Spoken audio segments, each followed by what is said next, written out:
जी नाज़रीन, अचो त ठरी मिरवा जे रवासिन खां ईद जे ॿिए ॾींहं ते पुछूं त तव्हांजी ईद कीअं गुज़री आहे ऐं हितां तव्हां ईद कीअं गुज़ारी आहे। दोस्तनि मिटनि माइटनि सां अॻे ईदुनि वांगुरु हिन ईद ते तव्हांजो दोस्तनि सां मुलाक़ातूं कीअं रहियूं, अचो त हितां जे माण्हुनि खां पुछूं।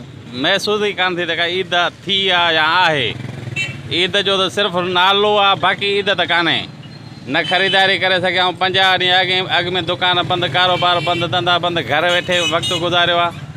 त ईद जी ख़रीदारी कान करे सघूं, पैसा हुया कोन, ख़र्चो हुयो कोन जो ख़रीदारी करे सघूं। न ॿाहिरि निकिरी सघियाऊं, न ॿाहिरि घुमी सघियाऊं।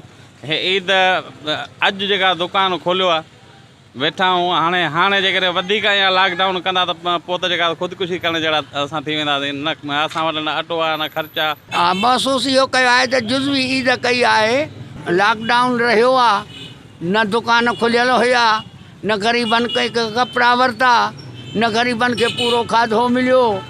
ग़रीब बुख ते रहिया। वॾनि माण्हुनि त ईद कई जेके एयर कंडीशननि में अंदरि वेठा आहिनि। तमामु माण्हू घरनि ताईं महदूद, बसि घड़ी सवा ईद ते वियासीं, वापसि मोटी घरनि ताईं वेठासीं। न कंहिं माण्हू सां मिलण जो जेको आहे सो को हिसाब थिए पियो। अगरि माण्हू कंहिं सां मिलण लाइ दिलि चवे त बि हर कंहिंखे अॻु में इहो ख़्यालु हुजे भाई जेकॾहिं मिलंदासीं त हे करोना वास्ते माण्हुनि खे बीमारी थींदी। ईद सफ़ा ईअं गुज़री आहे, लॉकडाउन जी वजह सां कारोबार आहे कोन, शहर बंदि लॻा पिया आहिनि, बेरोज़गार थिया वेठा आहियूं। केरु कोन्हे, न चवण वारो न ॾिसण वारो। गवर्नमेंट खे खपे लॉकडाउन ख़तमु करे। लॉकडाउन नथा ख़तमु कनि त को मख़सूस टाइम ॾियनि असांखे 5 कलाकनि जो, 6 जो, असां पंहिंजी रोज़ी कयूं।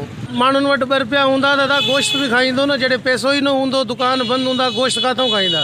काॾे बि न निकिरी सघिया आहियूं, पंहिंजे घर ताईं महदूद रहियासीं। कारोबार डाउन थी विया, कारोबार सभु बंदि लॻा पिया हुया।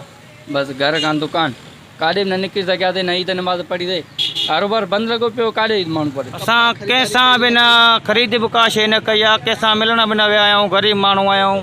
असांखे लॉकडाउन सॼो असांखे माना मारे रखियो आहे। ग़रीब आदमी आहियूं, माना सफ़ा न बनी आहे न ॿारो आहे।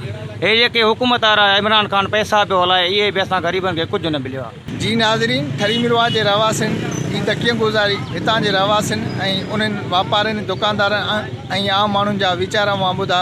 कैमरामैन टीम सां गॾु मोहम्मद अली शहर, टाइम न्यूज़, ठरी मिरवा।